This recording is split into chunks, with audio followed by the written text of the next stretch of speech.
I used to think that Israel occupies Palestine, but after going to Palestine, I realized Israel occupies everywhere else except Palestine. There is an essential need of ulama now bringing our discussions, raising the caliber of our discussions, where we need to counter atheist arguments. What you mention is some of the young people are willing to move forward. So the young people should re-identify themselves as Hanafi Maturidi. The hijab is something Allah has commanded the believing women, but He has also commanded the men with certain things also, like lowering the gaze, keeping their modesty. So if men do not conform to that law, they are answerable to Allah. If women do not conform to that law, they are answerable to Allah. And this helped informing my personality of not being institutionalized.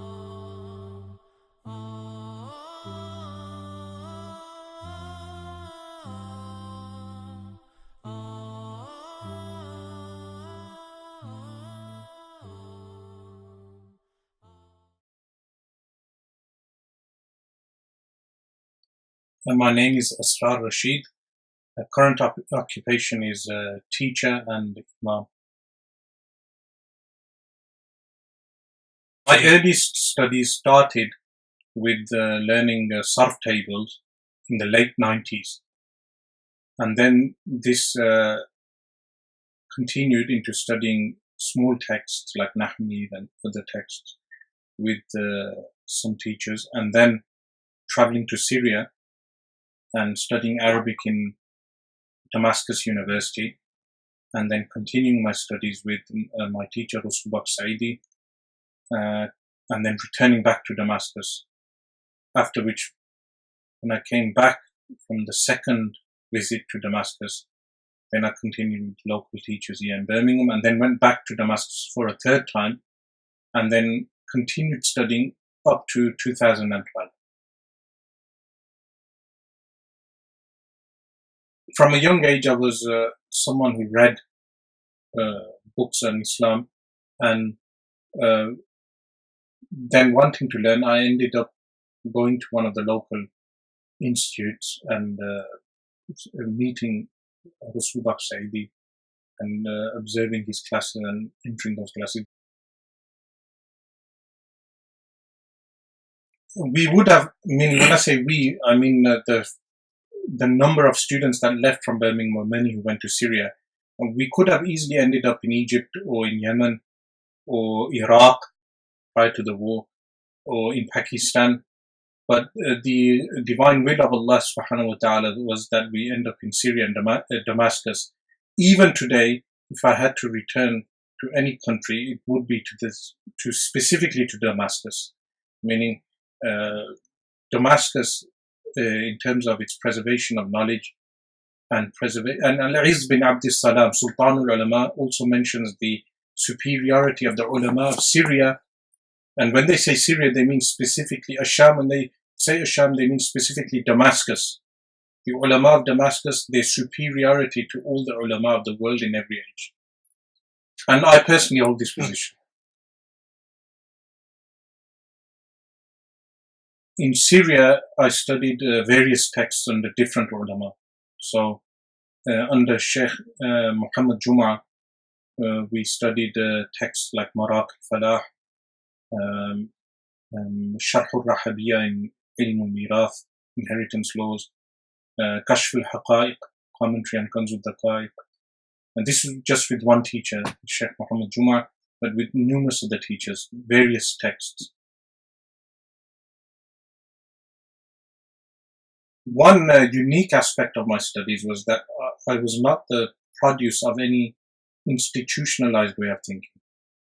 So when I went to a madrasa to study Dars-e-Nizami, I went on my own accord. My parents didn't tell me, and neither was I placed in a hostel madrasa and institutionalized by the madrasa. I would go find the ulama, sit with them, read a text, read a few texts, learn how to read Arabic, learn how to understand the text, and then move from alim to alim. And this helped informing my personality of not being institutionalized. And this is what I would advise the brothers who are listening, that do not be institutionalized by your madrasa. This is something very important for them to understand. I would not make any changes because I believe the experience and the difficulties formulated my personality, as well as this being the divine will of Allah subhanahu wa ta'ala, that we come out of different difficulties for a particular divine wisdom.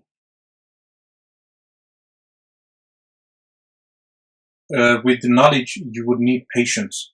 So the first thing is patience and perseverance, because the initial stages of study are very difficult.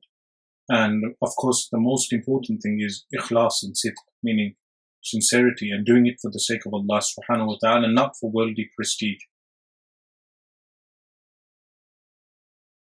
I do not believe my overall views have changed. I think certain people are beginning to understand me better, and maybe my method of presentation has become more refined. In terms of belief, I will never change my views. In terms of aqaid, inshallah, I will remain the same, as well as those established facts which are made upon mujma' alayh positions, meaning a consensus. But anything else is always viable to change. From the living scholars, I find Shaykh Nuruddin Aitr, one of the most inspiring scholars, as well as Shaykh Ali Sabuni, the Mufassir of the Quran. These are some of the living scholars. And many of the scholars that inspired me have largely passed away. Meaning most of them have passed away. Like Shaykh Sayyid Muhammad bin Alawi al-Maliki, rahimahullah. Many people think I am his student. I am not his formal student. I visited him on various times during various trips, and he gave formal ijazat, which he would give out to students of knowledge generally. So there's a misconception. People think I am his student, or I claim to be a student. I am a student of his brother, Sayyid Abbas bin Alawi al-Maliki, and I was very close to him. I got to know him in 2010, and we had a personal student-teacher relationship and a friendship. He passed away in 2015, and I learned a lot regarding Sayyid Muhammad bin Alawi and their father, Sayyid Alawi, through Sayyid Abbas bin Alawi, rahimahumullah. So Shaykh Muhammad bin Alawi al-Maliki is one of the most inspiring scholars. Additional to that, Shaykh Abdullah Sirajuddin, who I never met, but I studied with his student, Shaykh Nuruddin Aitr, who is also his son-in-law. And I studied 2 volumes of I'lam al-Anan, his commentary on Bulugh al-Maram.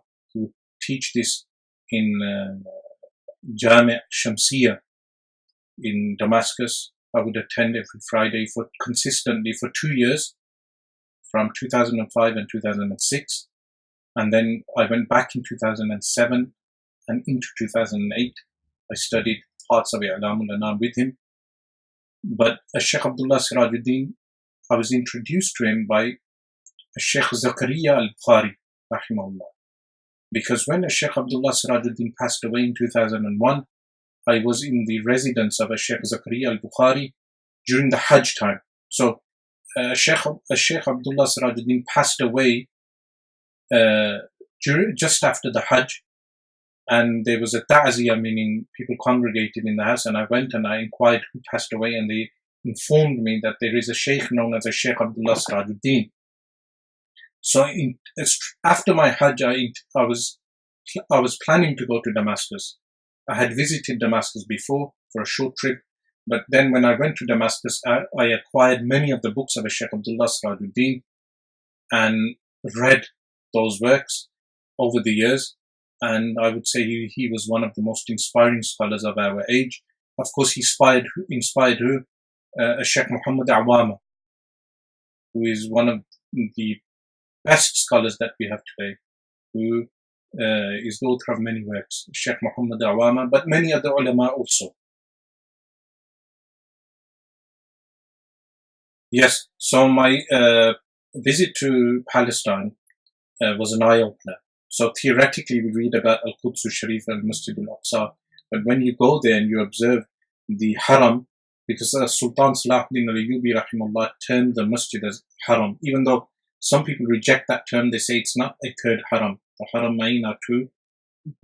Technically, the Masjid al-Aqsa is not a haram, but I prefer the term haram because it's a sanctified place. When you go there, you will observe all the heritage preserved by the Ottoman Salatin, the rulers who ruled the region, as well as the Ayyubi dynasty, all the places preserved. So that was one aspect that intrigued me. And the effect, remember, all the Anbiya alayhimus salam congregated in al-Masjid al-Aqsa. So it's the only place on earth where all the prophets have congregated. And then the spiritual effect, meaning where a prophet goes becomes a blessed place. So if all the prophets entered that place, it's one of the most blessed sites on the face of the earth. Secondly, what intrigued me was the resistance of the Palestinian people, and especially the people of Al-Quds, because the Hadith states, لا يزال طائفة من أمتي يقاتلون في سبيل الله, that a group of people shall never cease except that they are fighting in the way of Allah. But the Hadith has additions. وَهُمْ عَلَى أَبْوَابِ الْقُدْسِ, they are at the doors of Al-Quds. There is one that mentions Damascus. So because I studied under the scholars of Damascus, I recognize them as a ta'ifatul manshura, the ulama of Damashq. But the second ta'ifa, meaning, is the people of Al-Quds who are fighting the Israeli oppression, the Israeli subjugation of Palestine. But this is something else that I said also, that I used to think that Israel occupies Palestine, but after going to Palestine, I realized Israel occupies everywhere else except Palestine. So the eye-opener was the resistance of the people of Quds. There are many stories that I learned. For instance, the caretaker of the masjid attempted to renew a slab. So the Israeli soldiers arrested him for this. So this is an action of jihad. Or the people of Palestine, Al-Quds, where they opened old parts of the masjid and resisted the Israeli soldiers. And this, of course, interrelates to our resistance in Kashmir, meaning how the Palestinians and the Kashmiris are similar in their resistance.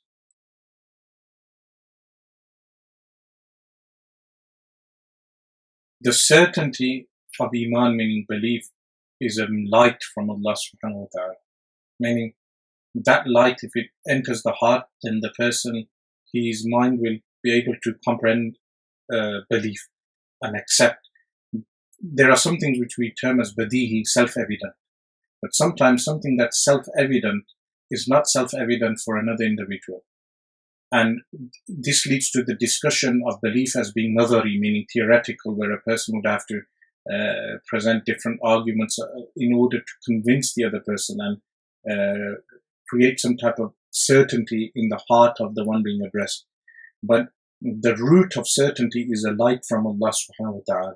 So if Allah subhanahu wa ta'ala places that light, a person is able to comprehend those things which are self-evident. So the existence of Allah, the truthfulness of the Prophet sallallahu alaihi wasallam, the Quran, is understanding this is a light from Allah subhanahu wa ta'ala. So the source of our certainty is firstly divine, a divine source that Allah subhanahu wa ta'ala places a light in our hearts, which is known as Iman. But does this entail it's a blind faith? The answer is no. So many times I've discussed the impermissibility of blind conformity in belief. And that, of course, the removal of blind conformity would not entail that all belief is on rational arguments.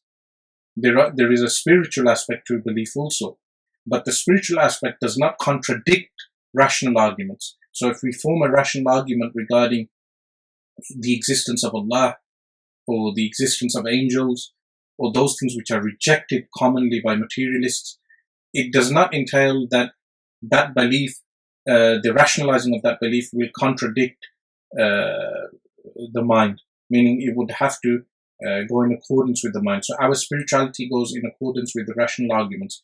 And this is where we enter the domain of ilmul kalam, but also ilmul ihsan. Ilmul ihsan, that we worship Allah as if we see Him. What do we see him with? With our minds and our hearts, two things. Meaning atheists ask the question, how can you believe in a God you do not see with your eyes? Who said we observe Allah with our eyes in this realm?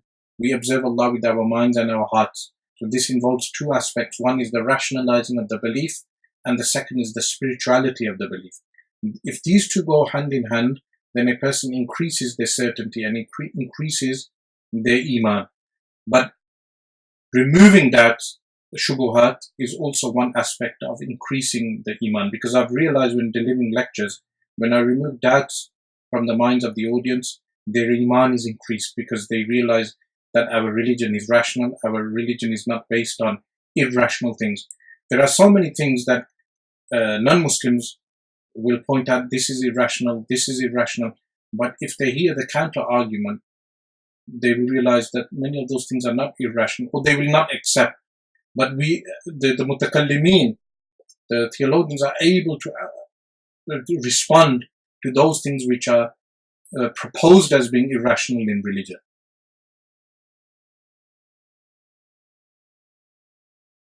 See, the story of Sayyidina Khidr alayhi salam killing the child and rationalizing this would come down to an old theological discussion, which is al-husn wal-qubhu aqliyan, meaning something being deemed as good or something being deemed as al-qubh, meaning ugly. Are these two things determined by the mind? And this is an old discussion. The Mu'tazila, the early sect, they believed good and bad is defined by the mind. While the Ahl Sunnah, the Ash'ari in particular, they said that the mind cannot determine what is deemed as being good or bad.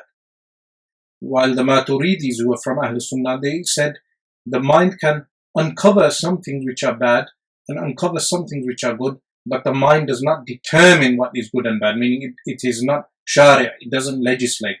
So if we understand this principle, we apply this now on every objection which people give. Meaning, there are some people, they will object to the divine laws of Allah. So they will say, why did Allah legislate this? This thing is deemed as being bad. But how do they justify something being bad? Sometimes it's through social norms. Sometimes it's through what is observed in a society. So humanist philosophy will determine something being bad by society. But in Islamic thought, we would say the only way of determining something as being bad in itself is through divine law and divine revelation. So God is the lawgiver, and God is the one who defines for us what is determined as being evil and what is determined as being good. And in that context, the story of Khidr alayhi salam, he gives the reason as to why the child was killed by Khidr at the command of God Almighty. So the question itself, even though we are the question is partitive, meaning we are concentrating on a aspect of the universal principle. What is the universal principle, and what should the question be? Does God determine what is good and bad, or do human minds determine what is good and bad? And the Islamic response, or the more specifically the Sunni response to that, would be that God Almighty determines what is good and bad, and the human mind is insufficient in determining what is good and bad. So therefore all the laws of God are good. So if we answer the universal principle, that would mean that we answer all these type of objections. That why did God legislate this? Why did God legislate that? So one of the meanings of being a Muslim is submission to the divine will. So submission to the divine law would entail that all the law is good and determined as being good by God Almighty. But the first step for a person to accept that is submission. And then, of course, the submission comes in after believing in a God. But sometimes these type of questions are utilized as objections to the very existence of God. But of course, that objection is invalidated if we say that the universal principle is that God is the one who determines what is good and bad.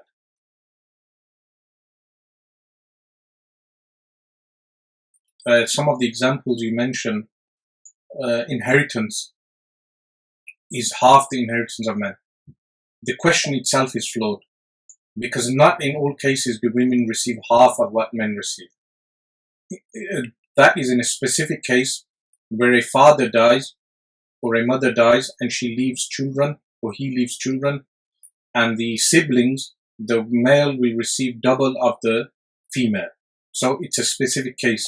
Otherwise, there are cases where women will receive 1/3 or 1/4 or 1/8 or 2/3 or 1/3 or the entire inheritance, meaning it varies from scenario to scenario.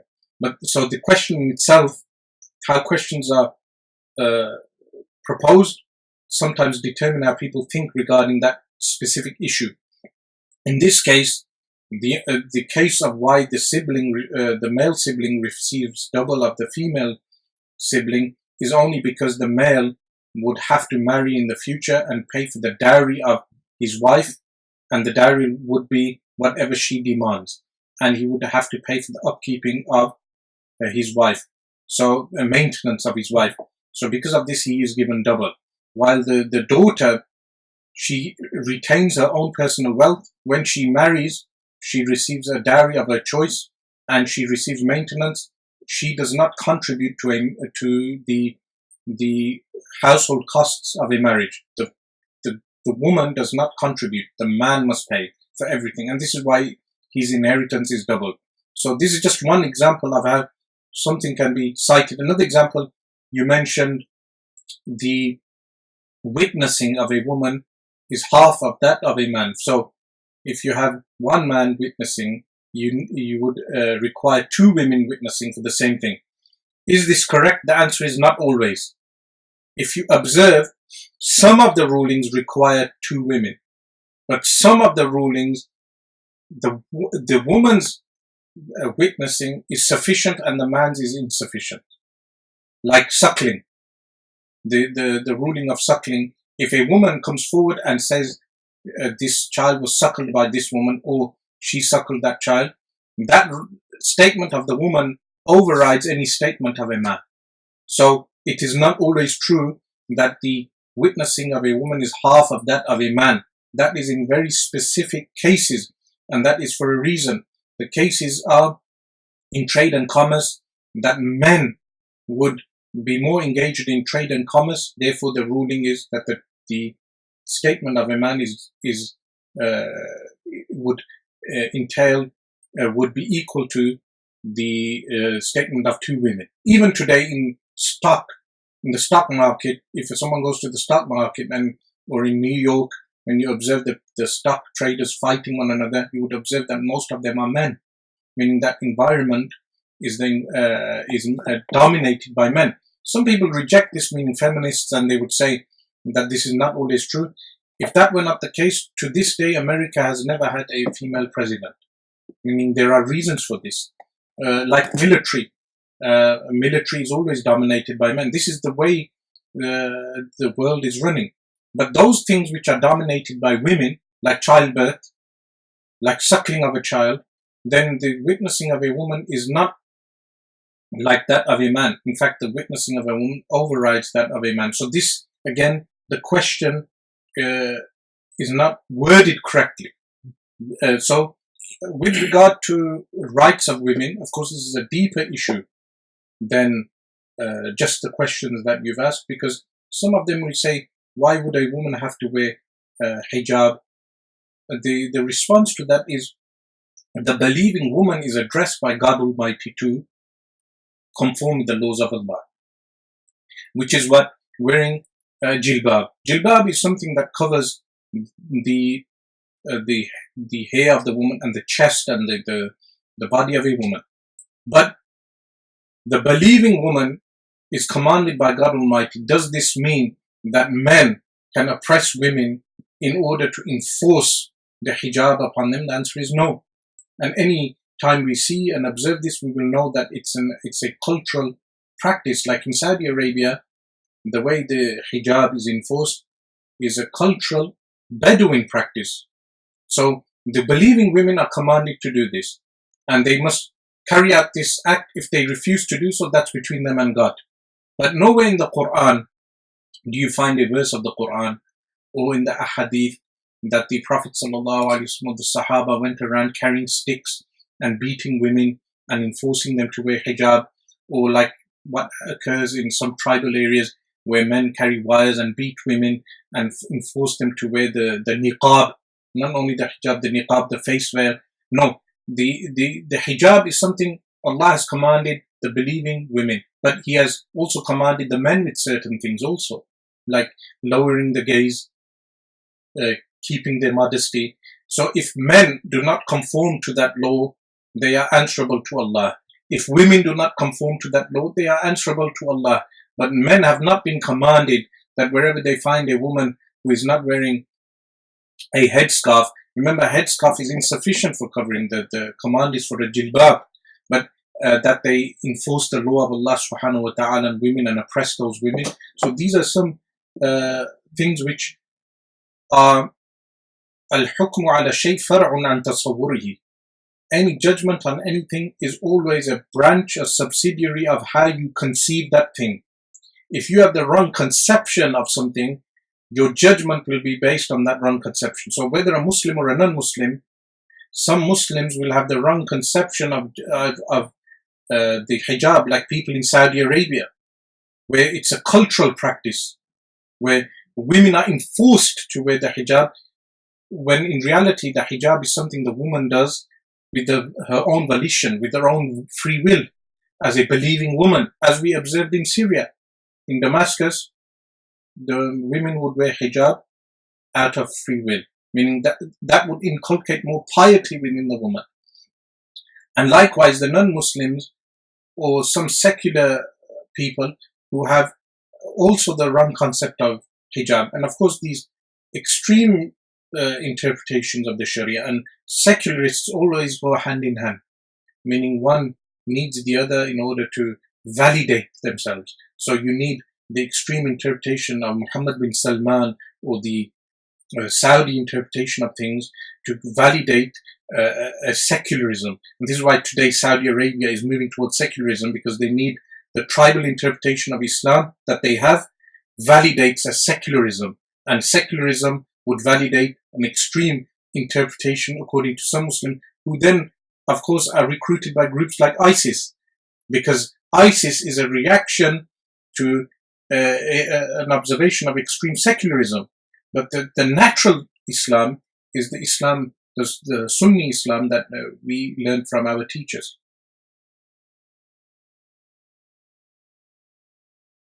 With regard to the hadith of naaqisaatul, there is a context to the hadith. The hadith refers to an incident that occurred with some young children, who were girls, in the chamber of the Prophet sallallahu alaihi wasallam. In that context, he said naaqisaatul, deficient of intellect. But in this regard, some of the interpretations of what has been mentioned is the following: that man and woman complement one another. How? That a man would sometimes think without emotion. When a man thinks without emotion, he will think completely from the cerebral capacity that Allah subhanahu wa ta'ala has given him. Totally rational. And this sometimes can lead to misguided judgments. Because if you have emotion detached from a judgment, this can sometimes remove mercy from the heart. While woman has been created in order to complement man. So Allah subhanahu wa ta'ala placed emotion in a woman to a higher degree than what is found in men.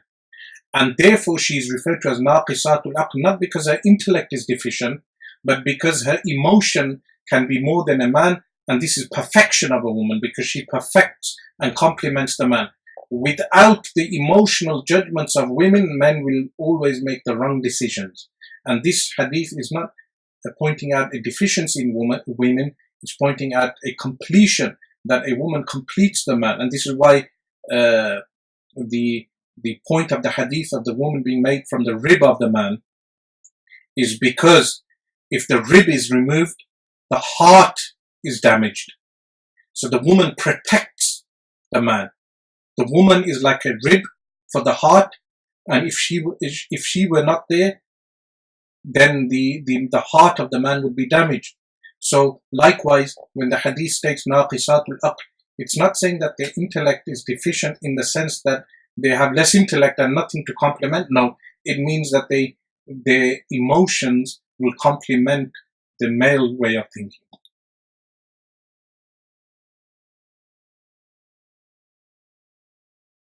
The response to this is in two ways. One is that the initial objection that there are no the New Testament and the works of the New Testament were written after Sayyidina Isa alayhi salam. That is correct, but the Muslim objection is not that. The objection is that there is no asanid, chain of narration for the Gospels.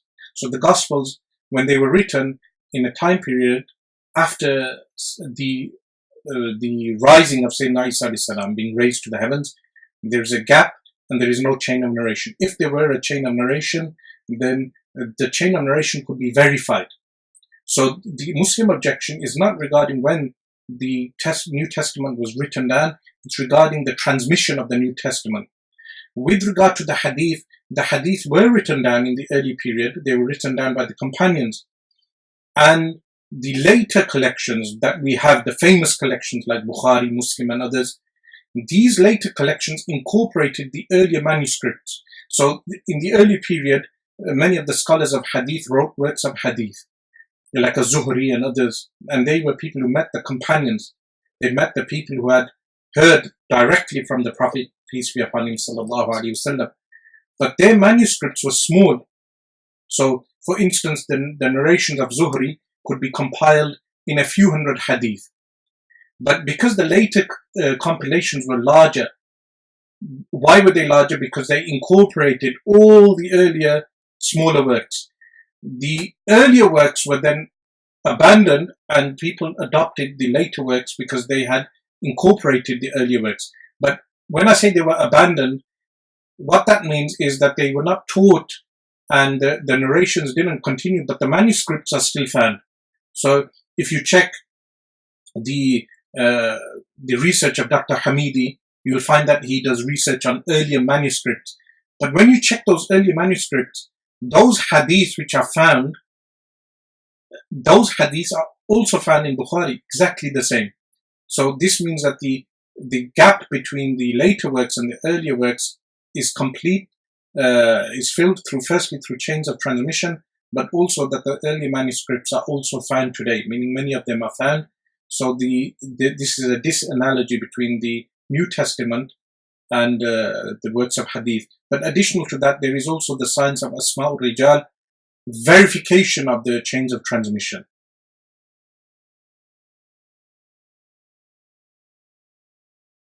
Idolizing a personality and glorifying them to the extent that a person, his Iman becomes tainted or weakened when the person they idolize slips, is due to, again, blind conformity. So this goes back to something which I've always emphasized, is that our belief and our Iman should not be based upon a blind conformity to individuals. The basis of our faith is rational and learning the proofs.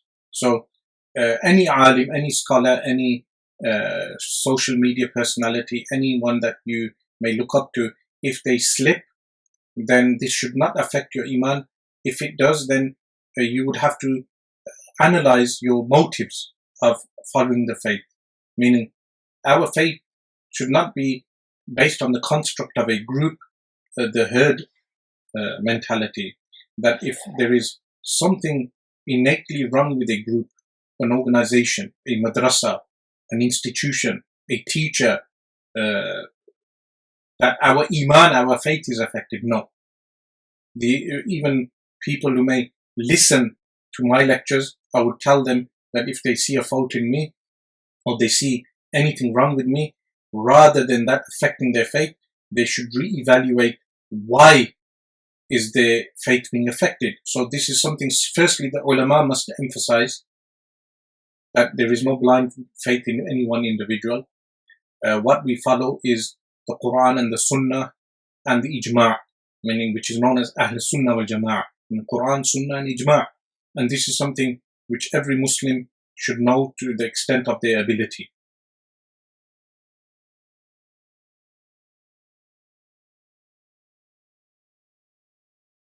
The method of countering atheism, firstly, is that across the board, within the Muslim public, we need to teach works like Ibrahim, the work of Imam Muhammad bin Yusuf al-Sanusi. Ibrahim, basic text of understanding the rationality of our faith, meaning where he discusses the ahkam, judgments of rational judgments, legal judgments, and judgments of observation, empirical judgments. This is something we need to teach across the board. So up and down the UK, I've been teaching Ahmed bin Zaini Dahlan's book on the essential Islamic creed, which is similar to Ibrahim. But after this, there is an essential need of ulama now bringing our discussions, raising the caliber of our discussions, where we need to counter atheist arguments. In reality, the shubuhat, the arguments that the atheists present are weak arguments. But because of the absence of a response in the English language amongst Anglophones, the young people may become convinced that those arguments are in fact strong. But the reality is that many of them are not exposed to our response. So not everyone will be listening to Asrar Rashid. Not everyone will be exposed to my counters to those arguments. They may never hear of these counter arguments.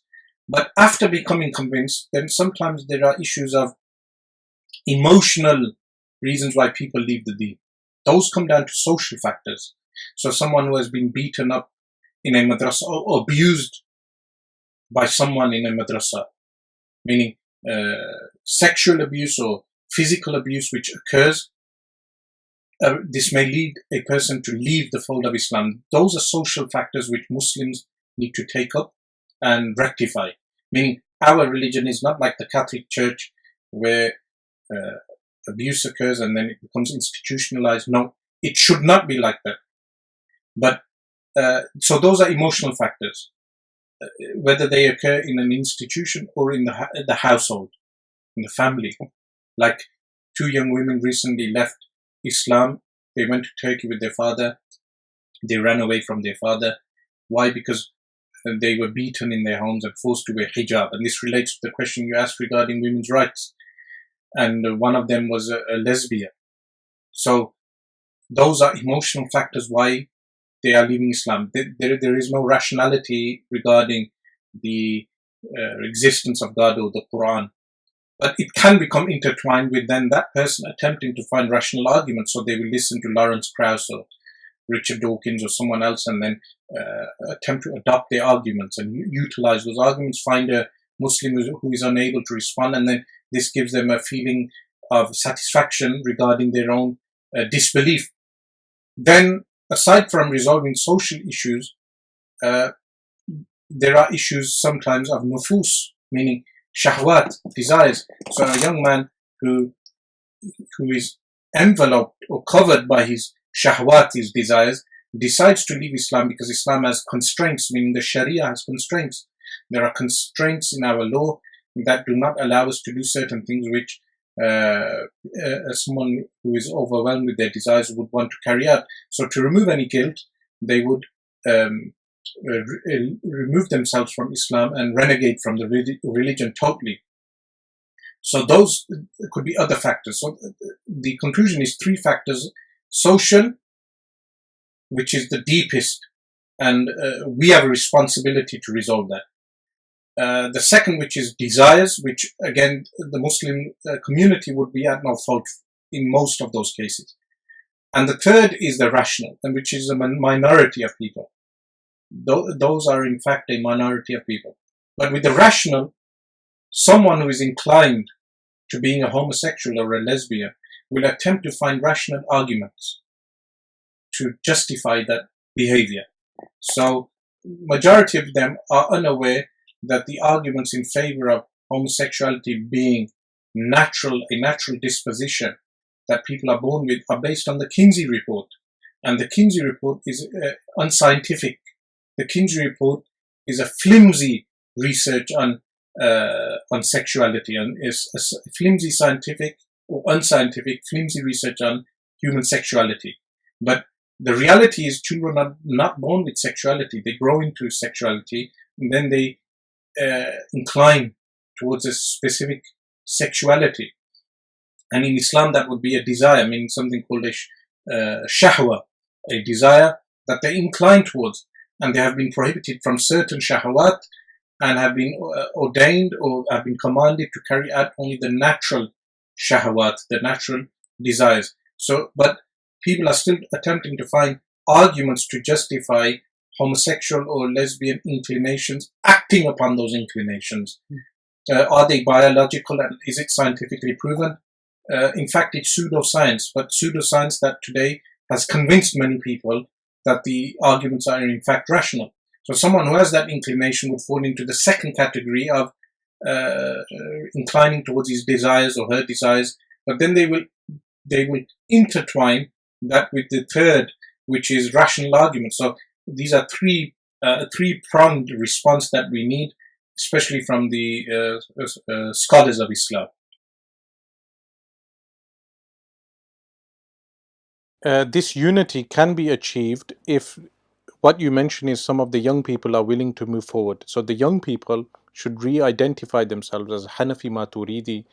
In fact, in the Madaris, they teach Sharul Aqaid, they teach An-Nibras, they teach Khiyali, they teach Umur Amma. These books in Kalam are taught across what is termed as Deobandi Madaris and Brelvi Madaris. So the young generation should re-identify themselves with Sunni, Hanafi, Maturidi, or whichever madhab they belong to, Sunni, Shafi'i, Ash'ari, meaning the parameters of orthodoxy. In that case, they can achieve practical unity. But what happens is there are two problems. One is removing the label, and number two, looking at the core theological differences. So removing the label is difficult for many. So someone mentioned to me that Maulana Shafi Uthmani, when his son Maulana Rafi Uthmani, who is still alive, someone mentioned this to me, so someone can contact Maulana Rafi and ask him that once he wrote down Rafi Uthmani Deobandi, and his father reprimanded him. He said, I smell sectarianism from this signing of Deobandi, meaning the label itself. So many of the Deobandi listeners may disagree with this, that the label is fine and the label should not be removed. If that is the case, then is Deoband a university like Al-Azhar, or is it a sect?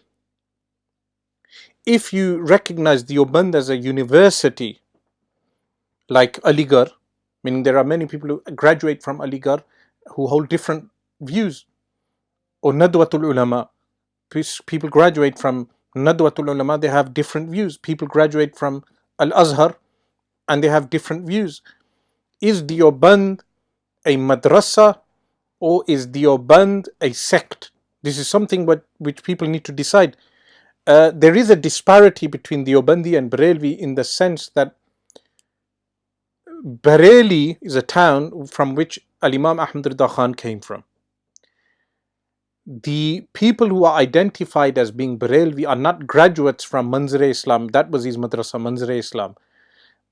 They were ulama already, like Ahmad Surti, contemporary scholar, graduated from somewhere else, but recognized Al-Imam Ahmad Rida Khan as a scholar, as a person of profound talents, and he even quotes him in his commentary on Munyatul Musalli. Or other contemporary ulama are surrounding India who were Sunni ulama who later became labeled as being Bareilwi, meaning that Deoband and Bareilly are not the same. Bareilwi is a label given to people who ascribe themselves to Sufi orders in the Indian subcontinent, even if they have no link with Imam Ahmad Rida Khan. So people in Ajmer, they will be called Bareilwi, even though they have no link. They have their own independent chain. People in Golra, in Punjab, in Pakistan, they have their own independent chain. uh, people who are associated with Jamaat al-Isha. He has his own independent chain. Throughout India and Pakistan, you will find Sufi orders, they have their own independent chains. For some reason, they are all labeled as Brelvi. Those people are very happy to remove the title Brelvi. Because why are they labeled as such? Because their beliefs are the same as Al-Imam Ahmad Rida Khan. So there was no madrasa from which graduates came. Yes, there were scholars who studied with him, like Maulana Amjad Ali A'zami, Na'imuddin Muradabadi, and other ulama. But if you notice, they also studied with other scholars also. So the label Barelvi is different to the label Deobandi. But with the Deobandi label, the people who label themselves as such, are they ascribing themselves to a madrasa or to a school, a sect? Meaning a sect. This is something that needs to be made clear. So this is why it's essential, firstly, that the label be removed. And uh, the Indian subcontinent Muslims, their original identity, aside from the Shia, is Sunni, Hanafi, Maturidi, meaning the majority of the people, with the exception of ulama in Malyabar who are Shafi'i, Ashari, which is fine, meaning within the parameters of Sunni orthodoxy. That is by removing the label. But then we go on to the core issues. There are, if we say Deobandi and Brelvi are two theological schools that have deep theological differences, then unity can never be achieved on those theological issues, because a sect, we cannot unite on heresy. So a tenet of faith must be orthodox, meaning acceptable from the Prophet sallallahu alaihi wasallam. So a few days ago, some Salafi youth came to my house, prominent youth locally, to discuss ways forward for the Salafi division with the Asha'ira. And I demarcated for them four major differences, justified our position on those four major differences, and said there is no way you can label us as being deviants. But there could never be unity on those tenets of faith. This would be impermissible and a contradiction, a rational contradiction. Otherwise, why would the Salaf refute deviants on their deviant positions? So the people who identify themselves as Deobandi or Barelvi, they need to demarcate those essential differences. Unfortunately, what happens is many of them will bring an issue of furu' and make that issue of furu' seem like usul. There are many of those issues that need to be removed from the discussion. Then, like issue of furu' is like the anniversary of what they term as urs. This is not an issue of usuluddin. Holding monthly gatherings on the day of Shaykh Abdul Qadir al-Jilani. This is not what is called in the subcontinent as Giyarmi. It's not an issue of usuluddin. These are issues of fiqh. So, with regard to the second category of the issues, labeling things and then misquoting the position of the opposition, this is one of the second problems that needs to be done away with. But then we come to the core issues, which are the actual theological differences. When we come down to the actual theological differences, those differences are there and they cannot just be set aside. And the only way forward is if the heretical positions are recognized and abandoned. So any heretical position, like saying Qidr, for instance, is under the Qudra of Allah, but he chooses not to lie.